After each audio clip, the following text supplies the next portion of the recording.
The damages that has been done to Ali Igbo is going to take us 50 years to repair.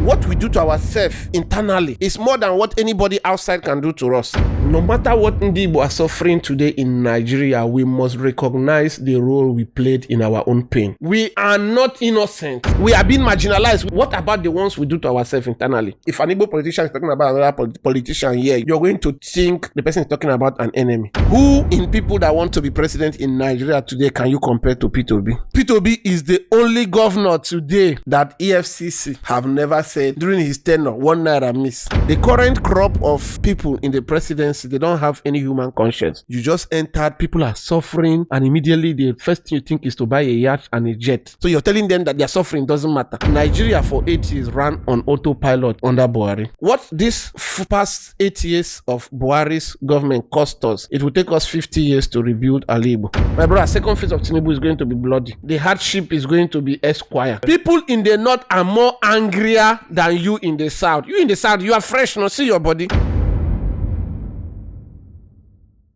You talked about Nnamdi Kanu. As an Igbo man, what do you have to say about his situation? I personally don't like talking about Nnamdi Kanu again. Not because of fear, but because of disappointment. Nnamdi Kanu disappointed Ndi Igbo. The only person that had achieved the level of social fame Nnamdi Kanu got on a platter of gold, the last person and the first and the only person who got it fought with his life to get it, which is Odumegwu Ojukwu. He fought with his life. He did so much to get this love Nnamdi Kanu got on a platter of gold. I was expecting Nnamdi Kanu to leverage his fame at his peak to give a redirection to Ndi Igbo. I am one of those people that have seen Nnamdi Kanu one-on-one. I met him one-on-one in London. At the time when his tone became too violent, I was one of those people that started sending him email and messages and say, you have to change the direction of this your message. You are beginning to get to your peak. Your message should be, let's start developing Ali Igbo. I sent him an email. I can show you the email. That time that people will bow down for him. That time that he will now cover himself and behave like the real Elohim. That peak time, I was among those that expected him to evolve and pivot. What was I expecting him to do? You had Ndi Igbo on this chokehold that they are ready to do anything you say. So what I was expecting him to do is to say, okay, let's calm down. Let's put 5